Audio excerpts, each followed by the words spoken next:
ప్రియురాలి ఇంటి ముందు ప్రియుడి డెడ్ బాడీతో ధర్నాకు దిగిన ఘటన వేములవాడ మండలంలో చోటు చేసుకుంది.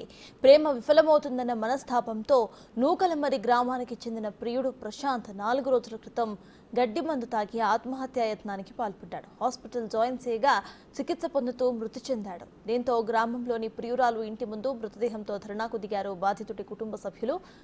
నాగుల లింగయ్య కూతురు కొడుకు చేయబట్టే 3 నెలల్లోనే తన కూతురు నవ్య, కుమారుడు ప్రశాంత్ చనిపోయారని ఆందోళనకు దిగారు. ఘటనపై పోలీసులు విచారణ చేపట్టారు.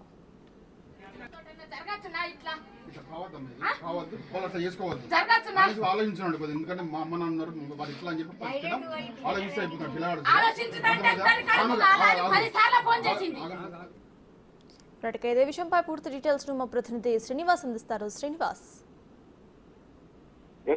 ప్రేమ విఫలమైందనేటువంటి మనస్తాపంతో ప్రియుడు 4 రోజుల క్రితం గడ్డి మందు తాగి ఆత్మహత్య చేసుకున్నాడు. అయితే ఆసుపత్రి లోపల చికిత్స పొందుతూ నిన్న ఇటు మృతి చెందని కూడా జరిగింది. ఈ నేపథ్యం లోపల ఇటు ఎవరైతే ఆ ఎదుటి కుటుంబ సభ్యులు చేయబట్టి ఇటు తన కూతురు తన కొడుకు ఇద్దరు కూడా చనిపోయారని చెప్పి ఇటు ఆత్మహత్య యత్నానికి ప్రేమ పేరుతో వాళ్ళందరూ కూడా మోసం చేస్తూ ఉండడంతో తనకు కొడుకు కూతురు ఆత్మహత్యకు పాల్పడ్డారని చెప్పి అయితే ఇటు ధర్నాజీ కూడా చేయడం జరిగింది. అయితే ప్రశాంత్ అనేటువంటి వ్యక్తి తన ప్రియురాల కోసము నెల 5న గడ్డి మందు తాగి ఆత్మహత్య యత్నం చేసుకున్నారు. ఈ నేపథ్యం లోపల గతం లోపల కూడా కూతురు ఆత్మహత్యకు పాల్పడింది. ఇప్పుడు అంతకుముందు కూతురు ఇప్పుడు కొడుకు ఇద్దరు కూడా ఆత్మహత్య చేసుకోవడంతో ఆ ఎదుటి కుటుంబానికి చెందినటువంటి కొడుకు కూతురు వల్లనే తన కుటుంబ సభ్యులు చనిపోయారని చెప్పి అయితే ఇటు బంధువులంతా కలిసి అక్కడైతే ధర్నా కూడా చేయడం జరిగింది. అయితే 3 నెలల వ్యవధి లోపలనే కూతురు కొడుకు ఇద్దరు కూడా మృతి చెందడంతో కన్నీరు మున్నీరుగా వినిపిస్తున్నటువంటి పరిస్థితి కనబడుతుంది.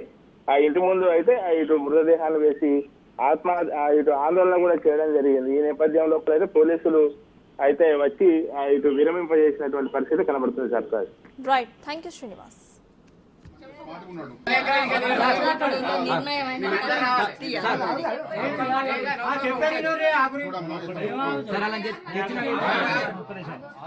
రీసెంట్లీ 3 నెలలు కూడా మొన్న 9వ తారీఖు 3 నెలలు అవుతుంది. వీళ్ళ చెల్లె చనిపోయింది.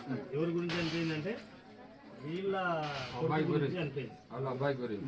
సో ఈయన కూడా ఈరోజు ఎవరి గురించి చనిపోయిందంటే వీళ్ళ బిడ్డ గురించి. అక్కడ నేను వేరే అధ్యాయం ఎవరో ఒకరు నష్టపోతారా రేపు సమాజం అట్లుంది. మనం కొంచెం కాంప్రమైజ్ కావాలంటే కూడా వాళ్ళు పట్టించుకోలేదు.